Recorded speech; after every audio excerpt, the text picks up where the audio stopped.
Purists and Restomoders will never see eye to eye, but we regular folk can appreciate the efforts of both sides. One has to admit that the latter isn't bound by the premises of purity, and the only limitation is one's imagination and bank account. Over the years, we've seen pretty great Restomods ranging from well-done homegrown projects to six-figure builds such as what Singer does to Porsche 964s.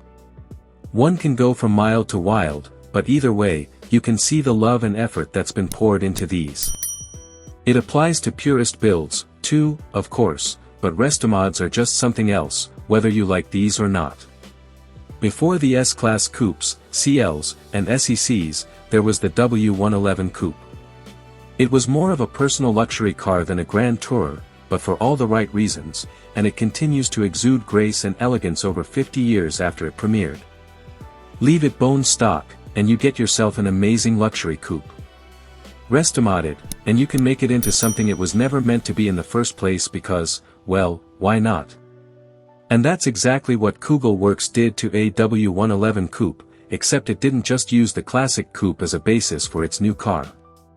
The company also used a previous-gen Mercedes-AMG C63, you know, the one with a V8, took its guts and chassis components, and grafted them onto the W111.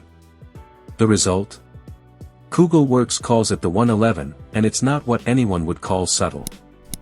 The body is still that of a W111, but all the chrome has been deleted, and it gets a set of bespoke bumpers. The AMG monoblock wheels are a nice touch, and it also gets box flare arches, but there's a good reason for that. The 111 suspension components are straight from the W205 C63S, so it's on modern underpinnings and should handle in ways the original luxury two-door could only dream of back in the day. We still don't know what the interior looks like, but it's likely to adapt the C63's dash layout while keeping classic elements for the rest of the cabin. As for the engine, it's not the 6.2-liter V8, but rather the 4.0-liter biturbo V8. It's untouched from stock, but it packs a wallop with 503 horsepower and 516 lb-ft of torque. For reference, the most powerful engine you could get in the W111 was a 3.5-liter V8, and the compact 8-cylinder was good for 197 horsepower and 211 lb-ft of torque. And whereas the original model had either a 4-speed manual or 4-speed automatic, the 111 has the C63's 7-speed automatic transmission. Money may be a vulgar thing to talk about, but Kugel Werks did put a price tag on the 111. We'd keep about $500,000 in our back pocket for good measure, $480,000 to be exact.